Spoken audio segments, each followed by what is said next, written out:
Hello అండి అందరికీ.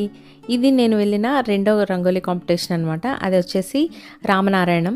విజయనగరంలో రాముల గుడి ఉంది కదా, రామనారాయణం. అక్కడ ఆ ట్రస్ట్ వాళ్ళు రంగోలీ కాంపిటీషన్ పెట్టారనమాట.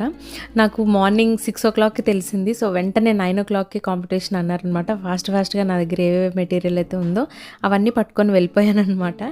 సో రాముడి గుడిలో రాముడినే వేశాను. గుడిలో ఉన్న రాముడు ఎలా అయితే ఉంటారో అలాగే ముగ్గు వేశాను అనమాట. నా ముగ్గుకి ఫస్ట్ ప్రైజ్ వచ్చింది. సో ఆ డీటెయిల్స్ అన్నీ నేను నెక్స్ట్ వీడియోలో పెడతాను, అదంతా చూడండి. అండ్ ఈ టెంపుల్ అయితే నాకు చాలా చాలా నచ్చింది. సో రంగోలీ కాంపిటీషన్ అయిపోయిన తర్వాత మొత్తం గుడి అంతా చూశాను. ఎంత బాగుందంటే అయోధ్యలో రాముడిని నేను చూడలేదు, కానీ ఇక్కడ మా విజయనగరంలో ఉన్న రాముడిని చూసుకునే దర్శన భాగ్యం దొరికిందనమాట మాకు. సో ఆ రంగోలీ కాంపిటీషన్ డీటెయిల్స్ అన్నీ కూడా నేను నెక్స్ట్ వీడియోలో పెడుతున్నాను. అది ఎలా ఉందో చూసి కామెంట్ చేయండి. Bye all.